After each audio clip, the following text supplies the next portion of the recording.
West Coast Cookbook and Speakeasy with Chef Justice Putnam. Netrootsradio.com.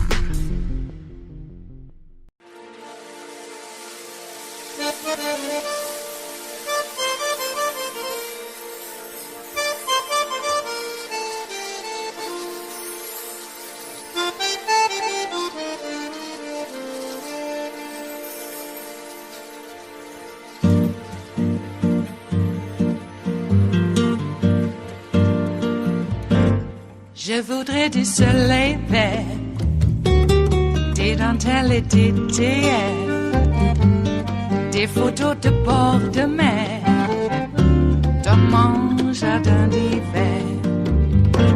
Je voudrais de la lumière, comme en Nouvelle-Angleterre. Je veux changer d'atmosphère, dans mon jardin d'hiver.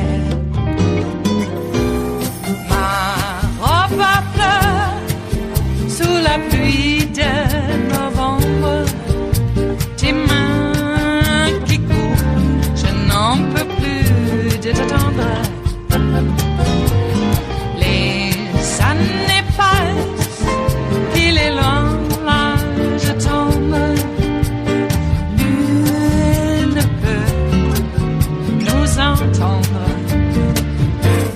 Je voudrais du Fred Astaire, revoir un latte. Sources tell CNN that Georgia prosecutors now have text messages and emails directly connecting Trump's legal team to a voting system breach in Coffee County, Georgia, in January of 2021.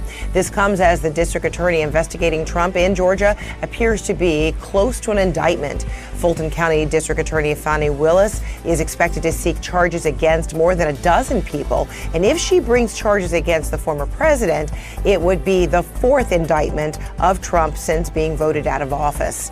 CNN's Zachary Cohen on these stunning new developments now linking Trump's legal team to a voting system breach in a rural Georgia county. So, Zach, tell us all that you know.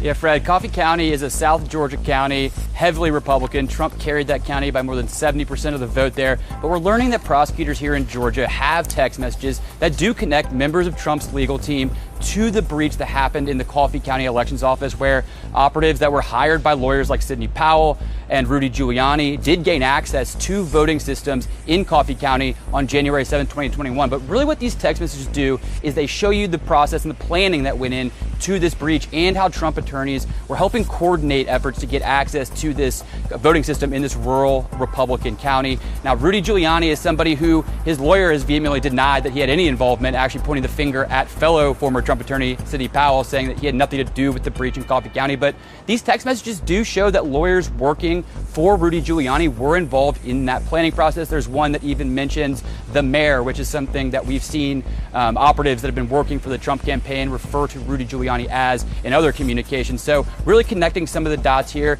and really drawing a more direct line between former President Donald Trump's attorneys and this breach that happened in Coffee County that is part of the Fani Willis investigation. And then, Zach, what do we think this week is going to look like? Yeah, Fred, we're expecting Fulton County DA Fani Willis to start presenting her case to the grand jury early next week. And we could see indictments come as early as Tuesday. As we know, several witnesses have been notified that they need to appear before the grand jury on Tuesday. And look, we expect that maybe over a dozen people could face criminal charges, including former President Donald Trump. So really that's starting to ramp up here and expected to ramp up here in the early days of next week. All right, Zachary Cohen, thank you so much in Atlanta. All right, let me bring in now Harry Litman. He is a former federal prosecutor and a former deputy assistant attorney general. Harry, great to see you. So help us understand, the significance, the gravity, really, of the prosecutors having texts and emails directly connecting members of Donald Trump's legal team to the early January 2021 voting system breach in Coffee County, Georgia. It's big. We've known about the breach, but had no idea that it could have been overseen, or even the moving forces would have been so high up in the Trump campaign. Giuliani pallets about as high as you go. And it's a crime that, well, first of all, it's crimes, many crimes when you have this sort of violation of computers, both newfangled computer laws and old-fashioned trespass laws. And it really falls under the category, what were they thinking? It's so plainly a violation. It's so plainly something that a campaign can't get involved in. And we might have thought before then it had been on the ground, people who didn't know one from the other. But Giuliani, Powell, that really puts it up very high. And the third point is, it's nothing like it is in Jack Smith's indictment, and this becomes one of the several details we expect to see from Fani Willis that will supplement and kind of reinforce the broad charges that Jack Smith has brought on the federal side. And is it your view, because we're talking about, the highest of the levels among, Trump's legal team that would allegedly be involved here, is it your thinking that the prosecutors may have already connected any dots between them and any possible directives from Trump himself? Well, we know that there are other instances like the false electors in which evidence has been proffered to show just that. Was he involved in the actual incursion into the computers? We know that he was involved in at least talking about seizing computers under a crazy plan with the DOD. But of course, the distinctive thing about the Willis indictment that we're waiting on is it has so many defendants. So even if it's simply that this crime stops at Powell and Giuliani, it's still very damning of the campaign as a whole and will be part and parcel of charges that certainly will include Trump in many fashions, if not this one specifically.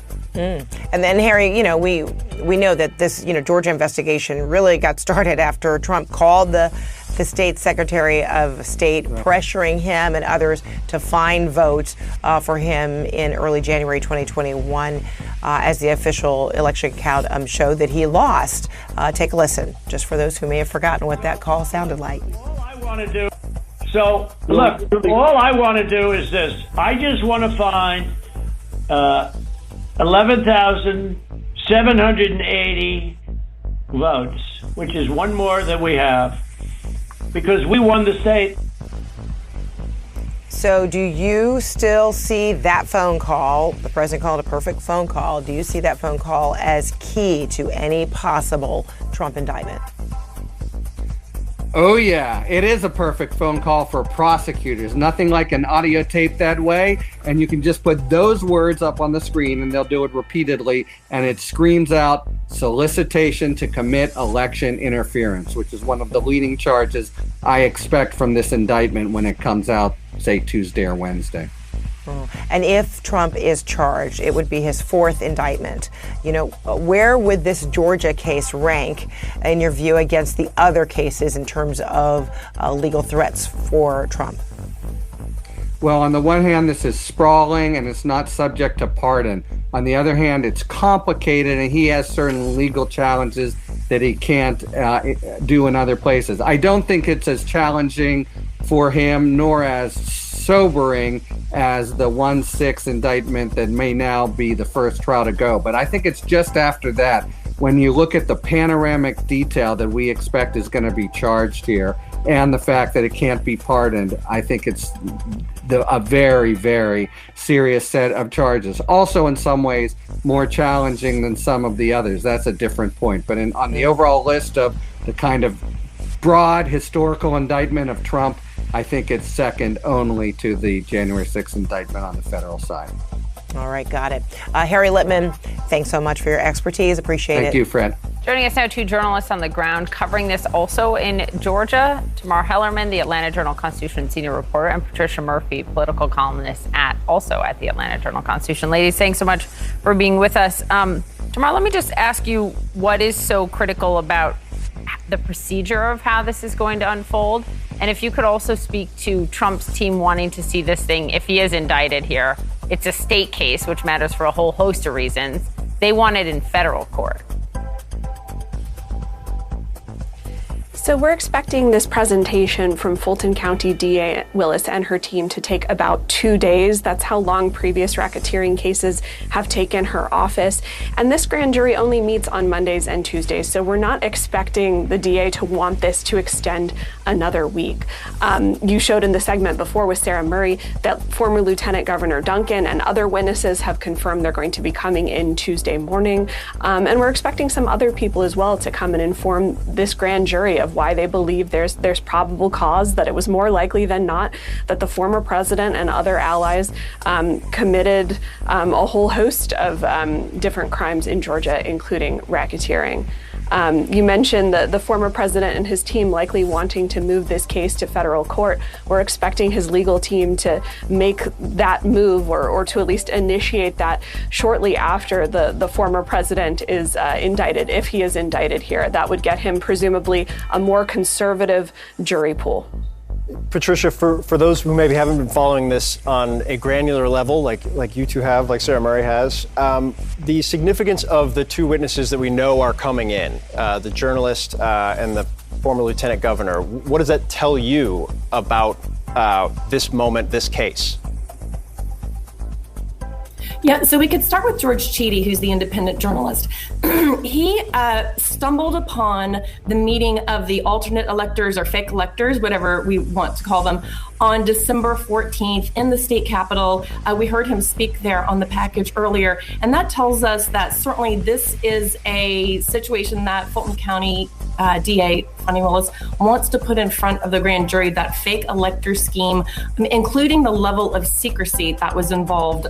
GOP officials later said, no, this was a completely open meeting. There was nothing that we were trying to hide from the public. But George Cheedy said, no, indeed, I was marched out, and he was filming that on his iPhone at the time when it happened. And for Jeff Duncan, he was one of the rare Republicans here in Georgia who would have been privy to a lot of the inner workings of what Trump and his team were telling GOP officials, but he was no longer at that point loyal to Donald Trump. He was speaking out at the time in real time, saying that this election was not stolen. So he'll be somebody who is not seen as somebody who is a partisan Democratic actor coming after Donald Trump. He was a Republican at the time and simply saw the facts differently and would have been on the inside of a lot of those calls and decisions being made at the time.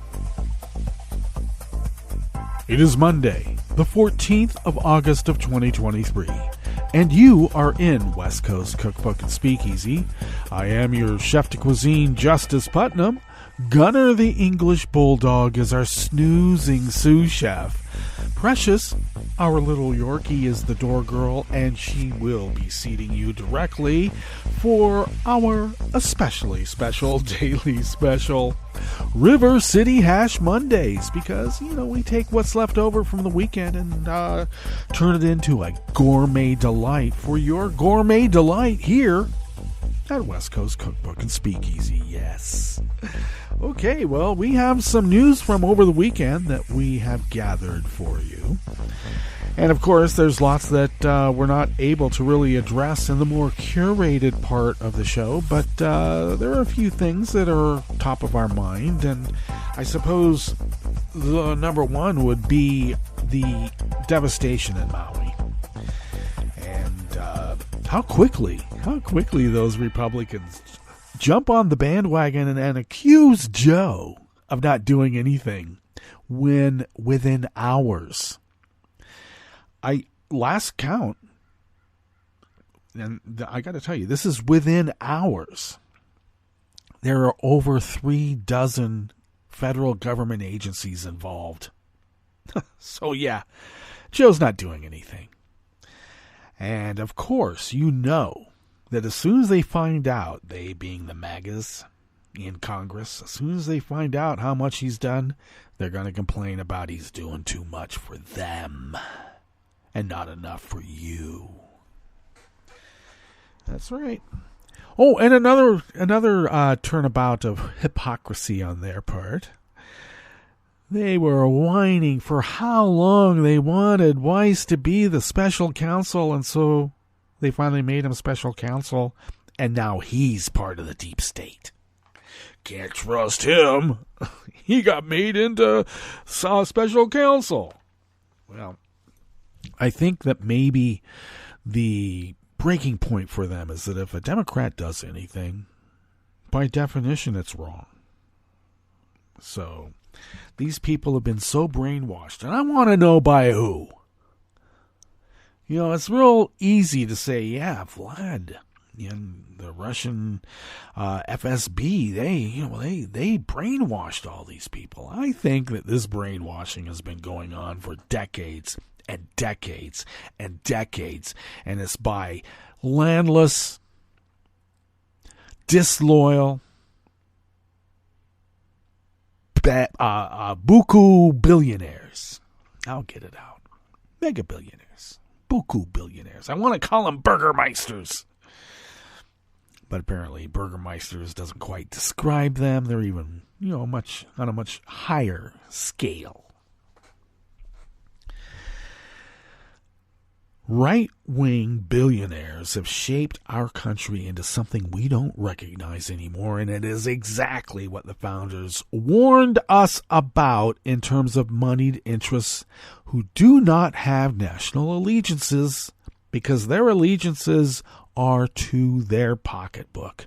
They will go where they get paid.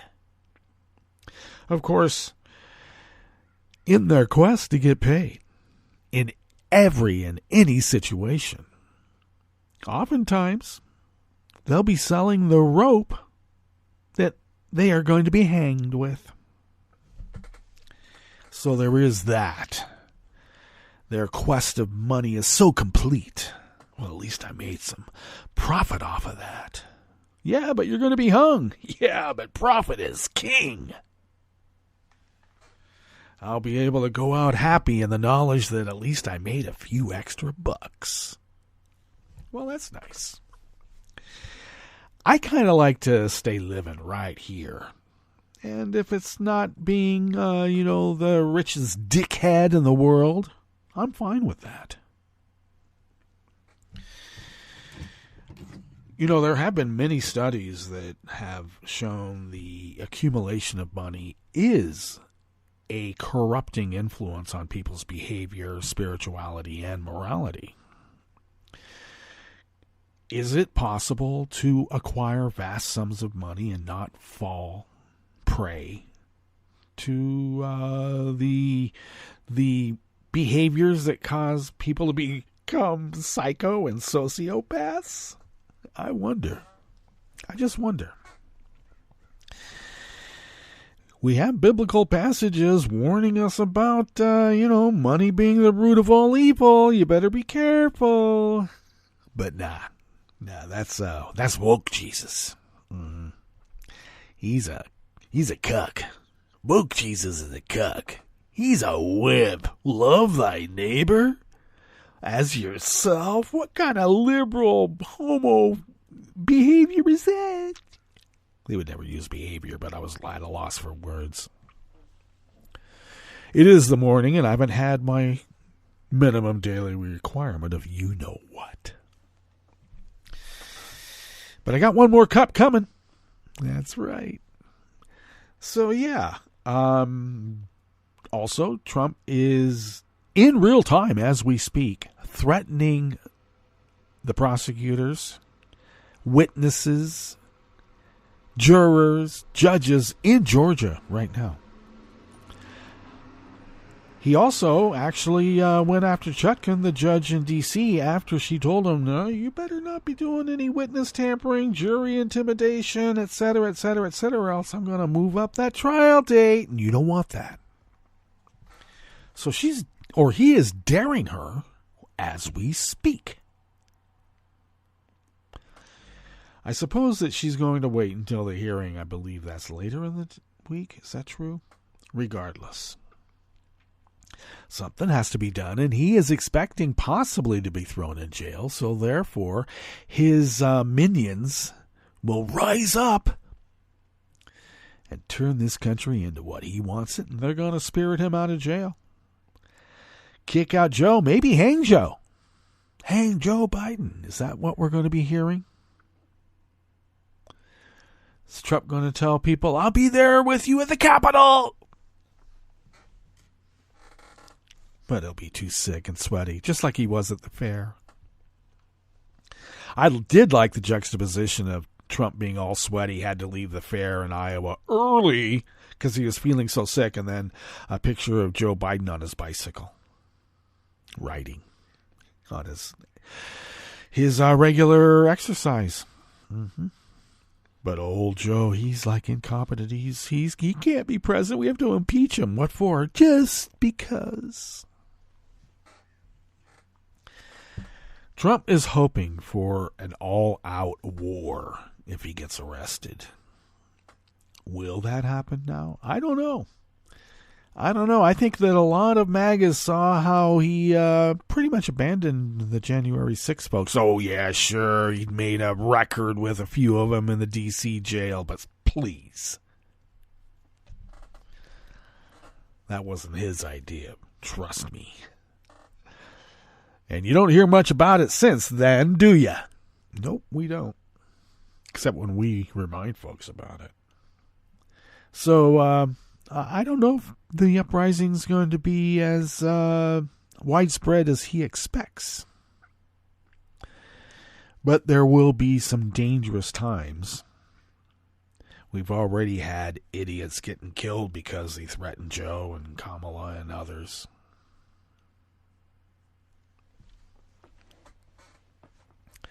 I guess he's going to be a hero also, just like Ashley Babbitt, huh? Yeah, that's what that party has become. A bunch of goose-stepping, stormtrooping Nazis. And that's really what they are. And anyone who says, oh, no, I'm not like that, they're just like the good Germans of old, we'll just call them good Republicans. Or good MAGA. That was just a good MAGA. And then what do we do about that? I think that there's 75 million or so accomplices to a crime. We can't arrest them all. There might have to be something done to capture hearts and minds. Maybe a little bit of tough love. That'd be good.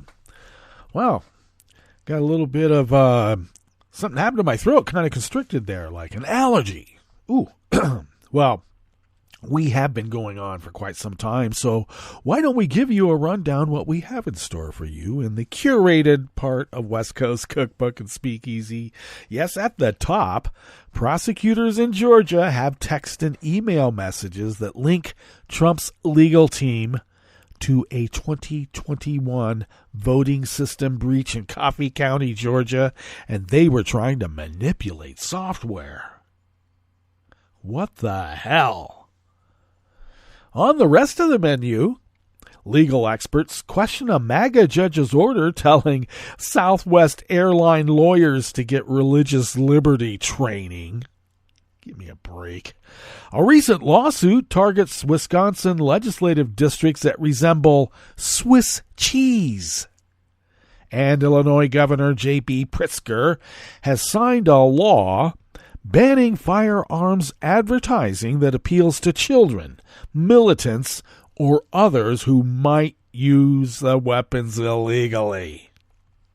Good. They're going to go to court to stop that. Yeah. People have a constitutional right to use their guns illegally. These arguments are just astounding, aren't they? Yes, they are. On the rest of the menu after the break at the chef's table, doctors in England walked off the job again as their pay dispute with the UK government shows no progress. And the last amuse-bouche at the chef's table, insurgents opened fire on a convoy carrying Chinese citizens in a fractious province in southwestern Pakistan. All that and more on West Coast Cookbook and Speakeasy. Bon appetit.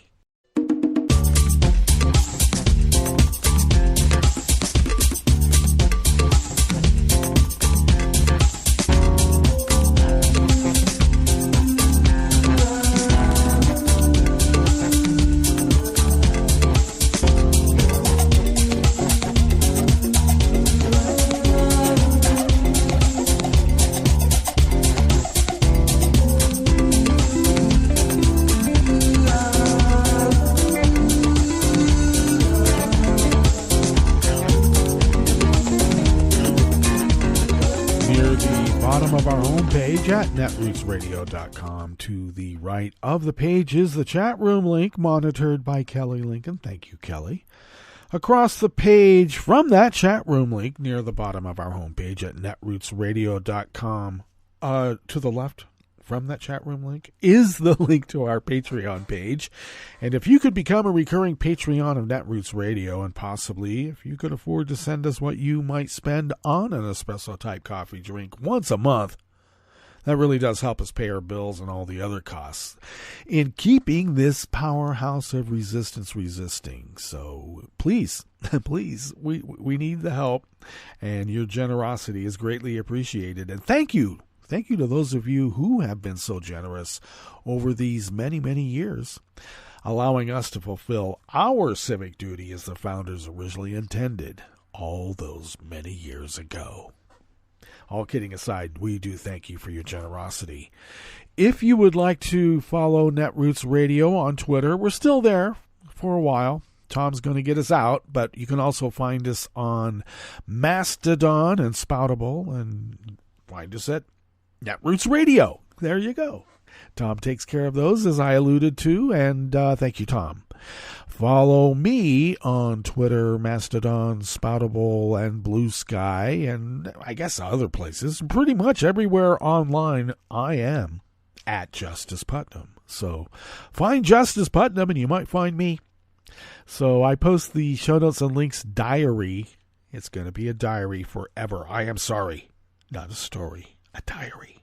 On Daily Co's 10 minutes before showtime, because I put it in queue automatically. And then the wheels turn and it comes up. It's really cool. Anyway, the show notes and links diary that I post on Daily Co's 10 minutes before showtime is where you can find the actual reportage from the actual articles that we riff off of, because we do that. We do. If you would like to follow the show on Twitter, it's just a placemat. We're going to become more activated on the other media platforms. We promise. But you can find us on Twitter at Cookbook West. And most importantly, though, please pick up podcasts by way of Spreaker, TuneIn, iHeart, YouTube, iTunes, etc., etc., etc. Just not going to be on Stitcher anymore. Have over a decade of Stitcher. You know, Stitcher, we in the very beginning, we had, and continued until they stopped being Stitcher because of Sirius XM, streamed our live feed 24 hours a day, 24/7, 365. You could go to Stitcher and listen to the radio show, to the radio station. There it is. But I guess Sirius XM wants to, you know what they want to do. Damn them. Okay, let's see. Oh yeah, okay. So you can pick up the podcasts, and there you go. They're out there. Please do. Just not on Stitcher. Damn, Sirius XM. Okay, this first offering here in the Bistro Cafe of West Coast Cookbook and Speakeasy River City Hash Mondays is by David Koenig, out of the Associated Press. A federal judge has set off a debate among legal scholars by ordering lawyers for Southwest Airlines to undergo religious liberty training by a conservative Christian legal group. Critics say that if the judge believes such training is necessary, he should have found a less polarizing group to conduct it. U.S. District Judge Brantley Starr made the decision after ruling that Southwest was in contempt of court for defying a previous order he issued in a case involving a flight attendant who said she was fired for expressing her opposition to abortion. She sued Southwest and won. Starr, nominated to the bench by Trump, said Southwest did not understand federal protections for religious freedom. So this week, he ordered 3 of the airline's lawyers to undergo religious liberty training, and he said that the Alliance Defending Freedom, or ADF, is particularly well suited to do the training. The group has gained attention at high-profile court victories opposing abortion, defending a baker and a website designer who didn't want to work on same-sex marriages, and seeking to limit transgender rights. It frequently cites First Amendment rights in its litigation to shut everybody else's First Amendment rights up. Their Fourth Amendment rights, their 14th Amendment rights, etc., etc., etc. ADF declined to describe its training or make a representative available for an interview. In an emailed statement, its chief legal counsel, Jim Campbell, said, "The judge's orders call for ADF to provide training in religious liberty law, not religious doctrine. It is baseless to suggest that people of faith cannot provide legal instruction if their beliefs differ from their audiences." Oh, F you. That's exactly what you're doing. You've done it before. That is your MO. In this reporter's opinion.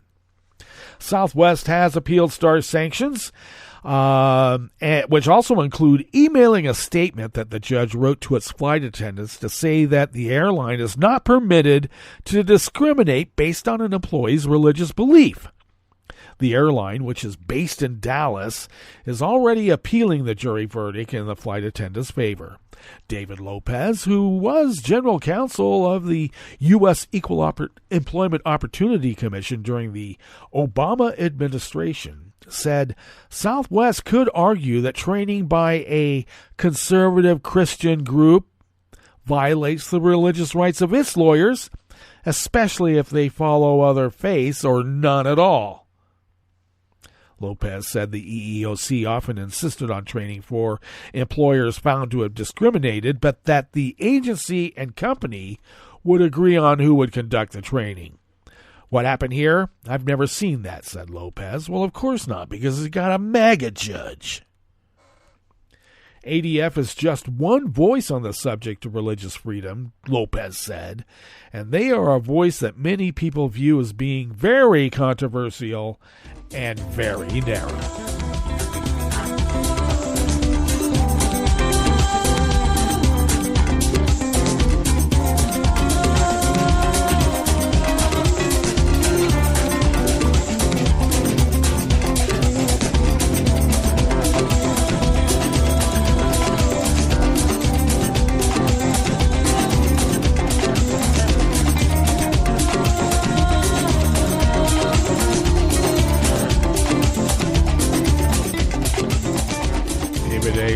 And Scott Bauer of the Associated Press brings us this next offering here in the Bistro Cafe of West Coast Cookbook and Speakeasy, River City Hash Mondays.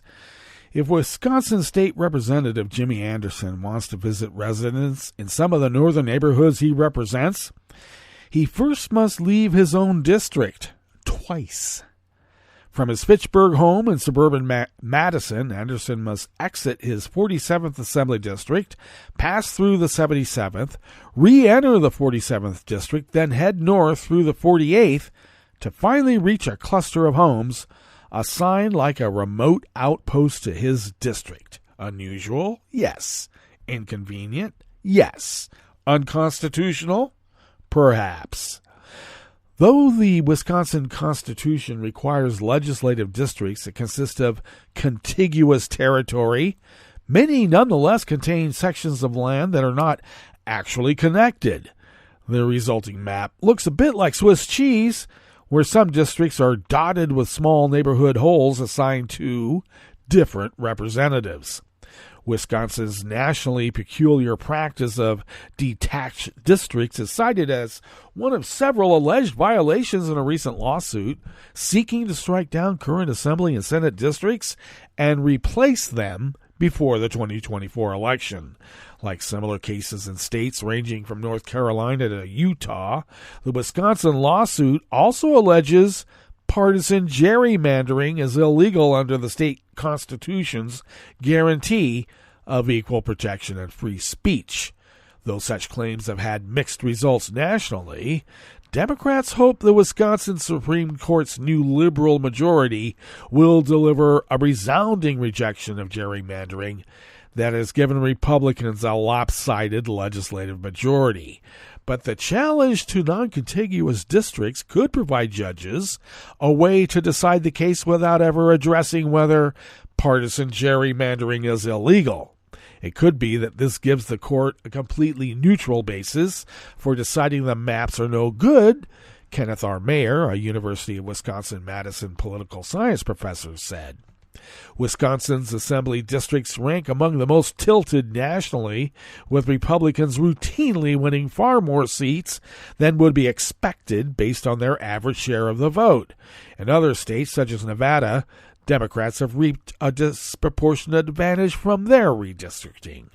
Most states are guided by at least 4 traditional principles for reshaping state legislative districts after the decennial census. Those include districts being nearly equal in population, compact and contiguous, and following the boundaries of cities and counties. Contiguous generally is understood to mean all parts of a district are connected, with some logical exceptions for islands. In some states, map makers have gotten creative by using narrow strips of roads or rivers to connect otherwise distinct parts of a district. But few have gone so far as Wisconsin in treating contiguous as a loose synonym for nearby.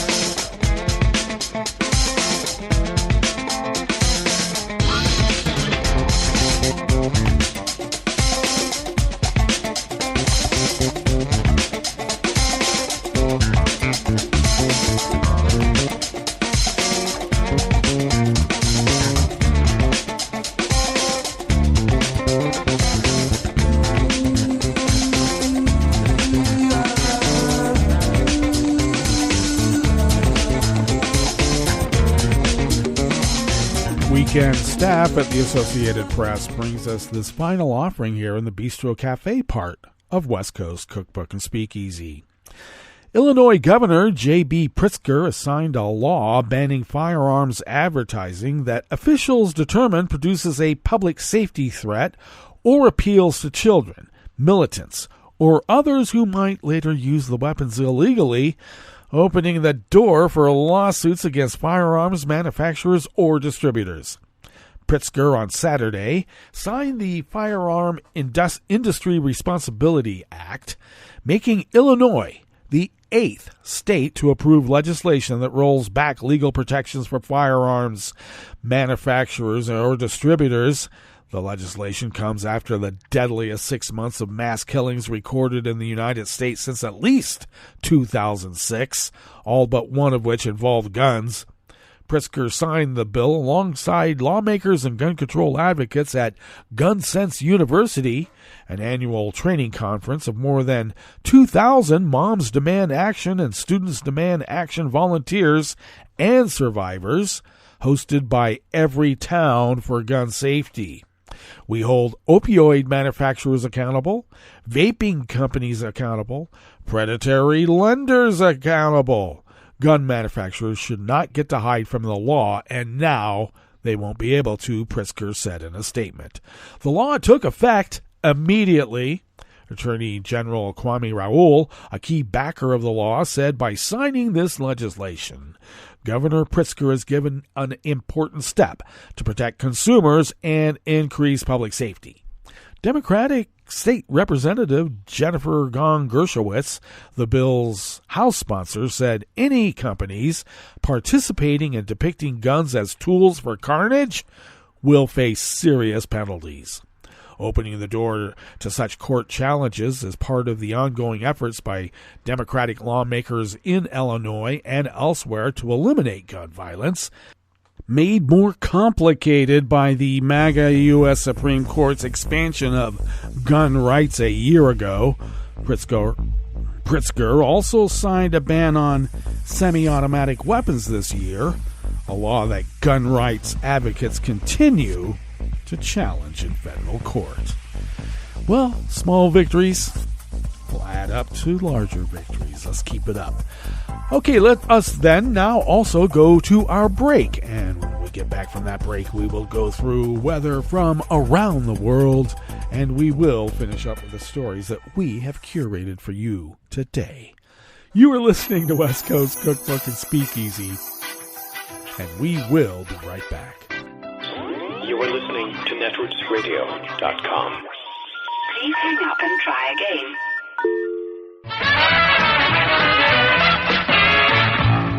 From a point at sea to the circles of your mind, a new force is at work for planetary transformation. New radio for a new Earth.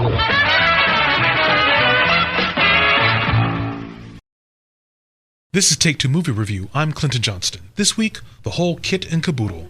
Sometimes Disney feels like that really rich couple who can afford the clowns, magicians, musicians, popcorn cart, bouncy house, ice cream bar, pony rides, and carousel when, after all is said and done, it's still just your 6-year-old's birthday party. In that vein, the sheer metric ton of talent that they've thrown at their second Haunted Mansion movie is astounding. First, they got Katie Dippold to write it. She wrote the Bullock-McCarthy buddy film The Heat and the all-female Ghostbusters. But wait, she also wrote over 30 episodes of the much-lauded Parks and Rec. To direct it, they got Justin Simien, the creator of Dear White People. And if you're asking, what are these two doing here? Well, Simien, at least, is packing his cast with actors of color. Rosario Dawson, Tiffany Haddish, Lakeith Stanfield, which for this role feels like swatting a fly with a cannon. Beyond that, there's Danny DeVito and Owen Wilson and Jamie Lee Curtis and Jared Leto and so much makeup you can't even tell it's Jared Leto. Joe Coy is a blink-and-you-miss-him bartender. Hassan Minhaj has a small bit. Mary Lou Henner is in a crowd scene. Winona Ryder has an uncredited tiny role, and she's great. They're all great. But did you need Winona Ryder for that?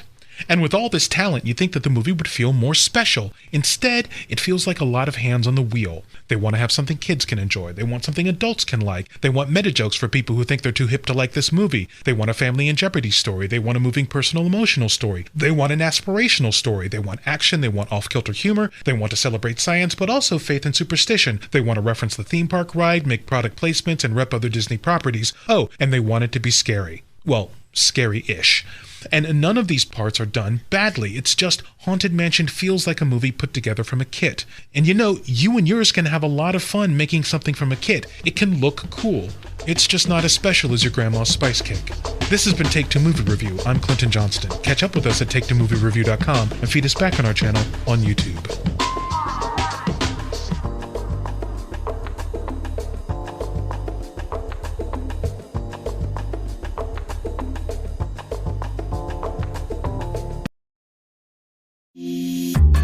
This program is presented by the Centers for Disease Control and Prevention. Hey kids and parents, it's back to school time. As you shop for school supplies and get ready for class, make sure you have emergency plans in place. Did you know that emergency preparedness plays a major role in school life? Throughout the year, schools actively prepare for natural disasters, outbreaks, and other emergency situations. Students and parents need to be aware and learn what to do during an emergency. Every family should build an emergency kit, make a family disaster plan, and be informed about events that could affect their community. Parents, take a few extra steps to help children be prepared. Make sure they know the full name, address, and phone numbers of parents or guardians. In our high-tech world of cell phones, memorizing emergency phone numbers is very important. Include a copy of this information in their backpack. Other items to keep in their backpack include water and non-perishable snacks, a pocket-sized first aid kit, a whistle to alert others for help, and a list of allergies, medical conditions, and medications. Make sure their school and teacher have a copy, too. Be familiar with different routes and ways to travel home, like walking, taking the bus, or riding home with another student who lives nearby. Establish a secret code word with your child and whoever takes them home from school to protect against an unauthorized person picking them up. This list is a great starting point to prepare your student for the upcoming school year. Customize these steps to fit your child's capabilities and needs. Ask school administrators and teachers about emergency preparedness plans so you know what steps they are taking to keep your child safe. Many schools have guidelines on how to shelter in place during natural disasters, how to secure classrooms during an emergency lockdown, and how to teach preparedness curriculum to students. Remember, emergency preparedness is important for everyone. Children who are prepared are more confident during stressful emergency situations. By following preparedness guidelines, parents, children, and school staff can improve their safety and peace of mind. For more information on school emergency preparedness, visit cdc.gov/children/schools. To learn more about disasters and emergency preparedness, follow @CDC Emergency on Twitter or visit emergency.cdc.gov. So, let's get prepared. Have a great school year. For the most accurate health information, visit www.cdc.gov or call 1-800-CDC-INFO. Hi, I'm Tom Hartman, and since you're listening to netrootsradio.com, show your progressive side and go to the donate button on the bottom of the homepage. It's progressives like you who power Netroots Radio and keep the progressive message beaming everywhere 24 hours a day. Just go to our donate button at the bottom of netrootsradio.com. Thank you for keeping progressive radio at full power.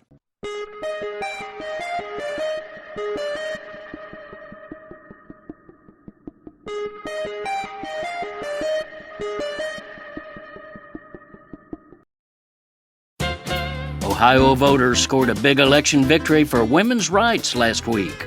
It was a tricky vote, too, deceptively couched as a statewide referendum to approve a little technical change in the procedure for approving statewide referendums.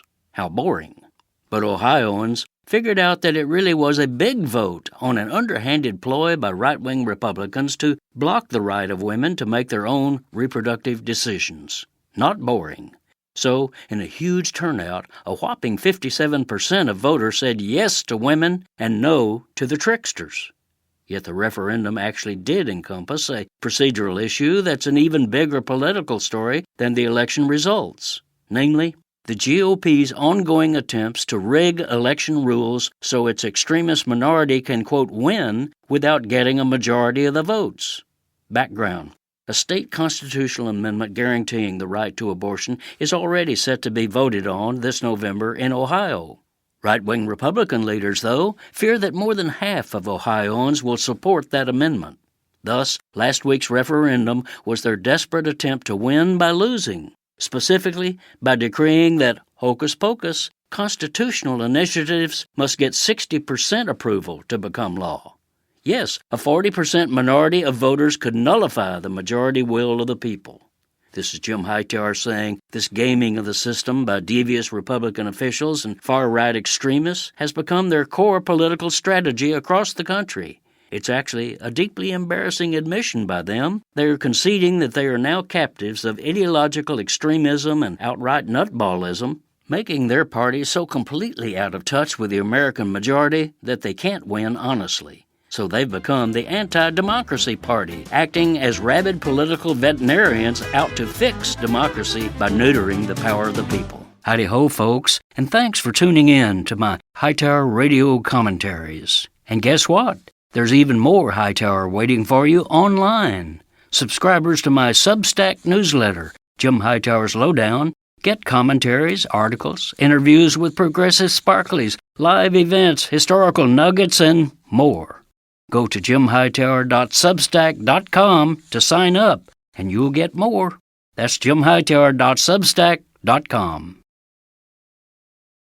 I'm Rick Smith, and this is Labor History in 2. On this day in labor history, the year was 1936. That was the day that President Franklin Delano Roosevelt signed the Social Security Act into law. The act was a key piece of the president's New Deal, a series of federal programs responding to the ravages of the Great Depression. Social Security would provide an income for retirees and the disabled to ensure that they did not slide into complete destitution. On signing the bill, President Roosevelt, known for delivering memorable speeches, addressed the press. He said, quote, "Today, the hope of many years standing in large part fulfilled. The civilization of the past 100 years, with its startling industrial changes, has tended more and more to make life insecure. Young people have come to wonder what will their lot when they come to old age. The man with a job has wondered how long that job will last. This Social Security measure gives at least some protection to 50 million of our citizens who will reap direct benefits through unemployment compensation, through old age pensions, and through increased services for the protection of children and the prevention of ill health. He went on to say, quote, "The law will flatten out the peaks and valleys of deflation and inflation. It is, in short, a law that will care of human needs and at the same time provide the United States an economic structure of vastly greater soundness." Over the past few decades, politicians have increasingly sounded the alarm that Social Security will not remain viable as the large baby boomer generation retires and draws benefits. Yet despite those who seek to attack Social Security, it remains a bedrock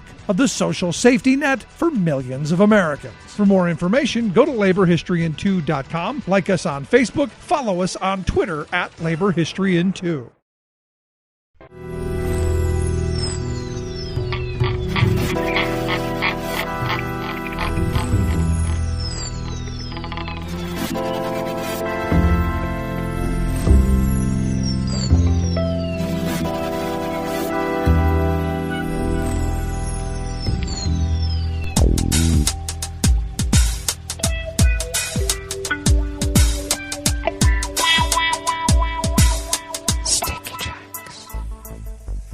Thank you for accompanying us here to the Chef's Table at West Coast Cookbook and Speakeasy, River City Hash Mondays.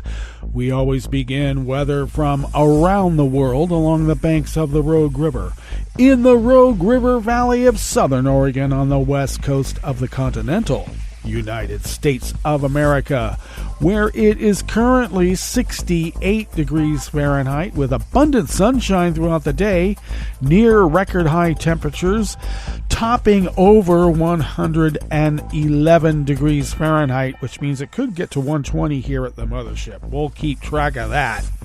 Winds will be out of the north at 5 to 10 miles per hour. A few passing clouds overnight with lows in the low to mid 70s. Winds out of the west-northwest at 5 to 10 miles per hour. Sunshine along with some cloudy intervals tomorrow, near record high temperatures again. Highs in the upper, well, it'll be between 107 and 112. Nice, huh? Winds out of the west-northwest at 5 to 10 miles per hour. Grass pollen is rated low in our little town of Rogue River.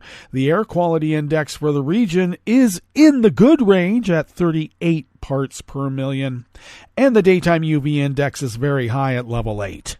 Barometric pressure is holding steady at 29.94 inches. Visibility is up to 9 miles, and relative humidity is at 48%. And that's going to dry out a lot more as the day goes on. Weather from around the world is brought to you by a crowd of crowdsourced weather stations that a crowd crowdsources from around the world, and that's the Weather Underground. London is 67 degrees and cloudy.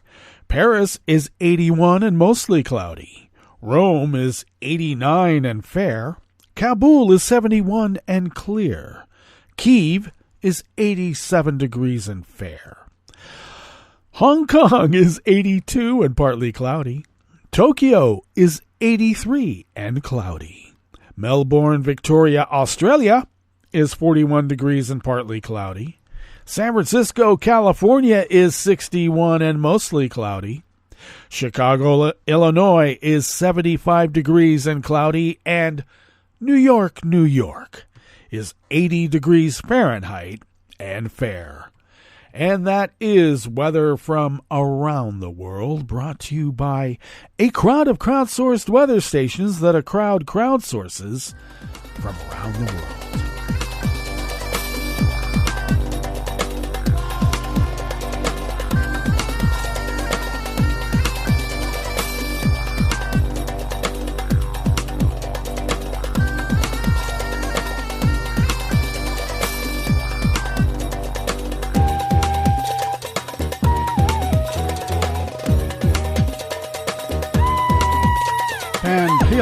of the Associated Press brings us this first amuse-bouche here at the Chef's Table at West Coast Cookbook and Speakeasy, River City Hash Mondays.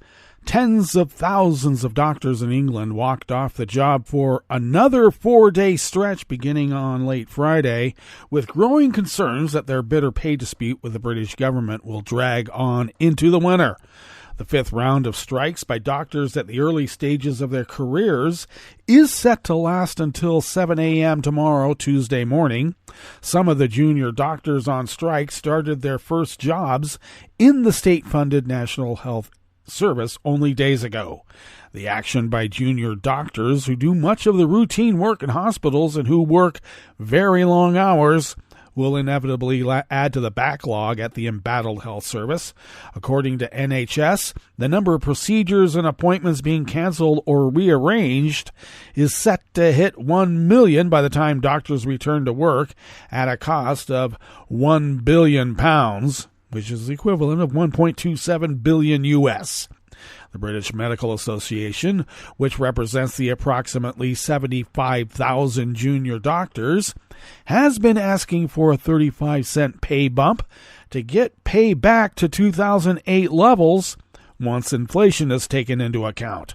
But the government is only offering them 6%, with an additional consolidated increase, and Prime Minister Rishi Sunak has insisted there will be no more discussions.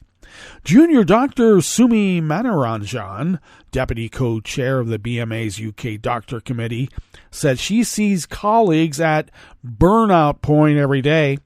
All we're asking for is our pay to go back to the 2008 levels. We're not asking for a pay raise, the 29-year-old said at a picket line outside University College Hospital in North London. For its part, the government insists that its pay offer is fair and that meeting the pay demand would further stoke inflation across the UK.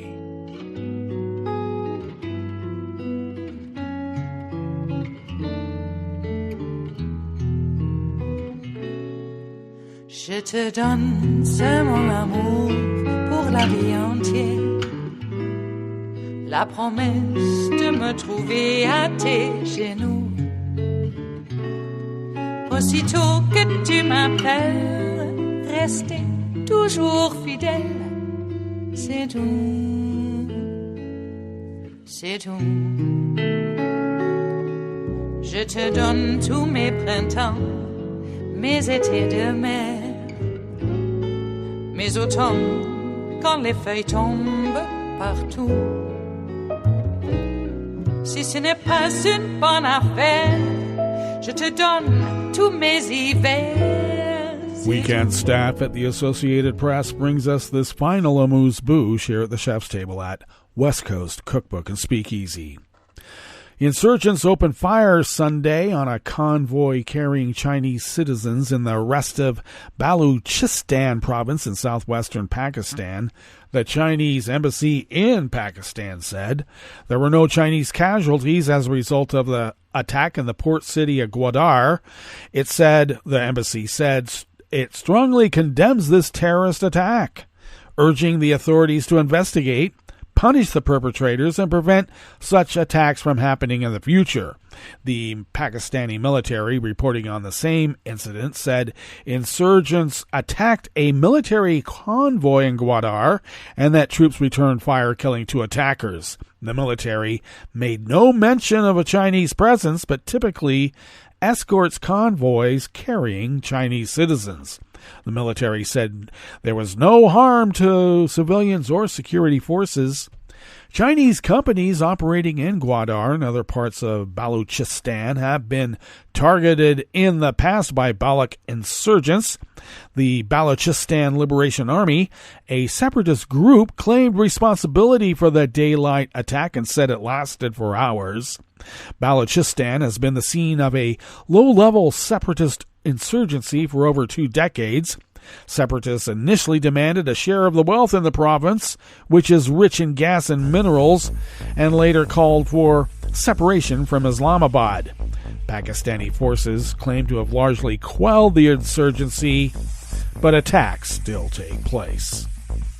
Well, that brings us to the end of our broadcast period for the day, but you do know Netroots Radio broadcasts on, and we will meet up here tomorrow for Tarrytown Chowder Tuesdays. Indictment Day, possibly? They're just going to convene the grand jury.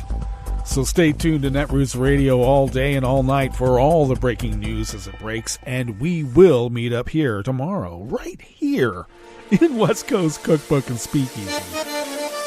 Bon appetit.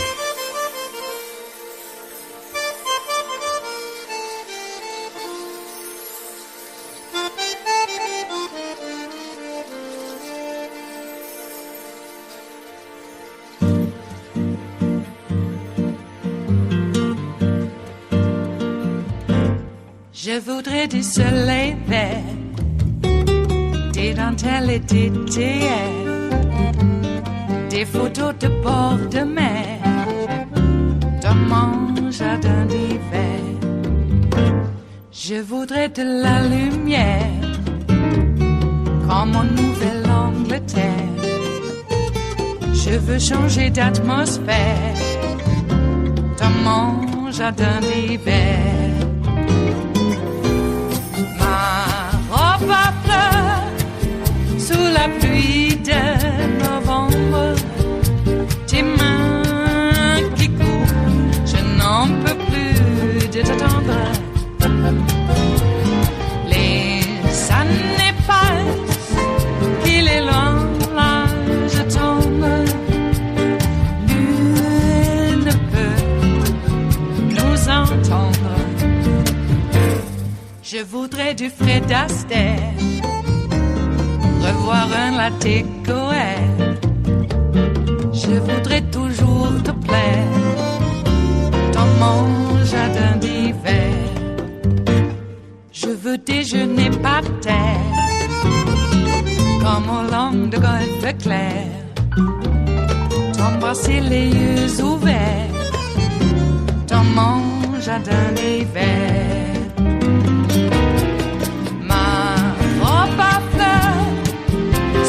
Pluie de novembre, tes mains qui courent, je n'en peux plus de t'attendre. Les années passent, il est loin, là je tombe. Nul ne peut nous entendre. Ba-da-da-dum-di-da-dum. Ba-da-da-dum-di-da-dum. Ba-da-da-dum-di-da-dum. Dans mon jardin d'hiver. Ba-da-da-dum-di-da-dum. Ba-da-da-dum-di-da-dum. Ba-da-da-dum-di-da-dum. Dans mon jardin d'hiver. Dans mon jardin d'hiver. Dans mon jardin d'hiver.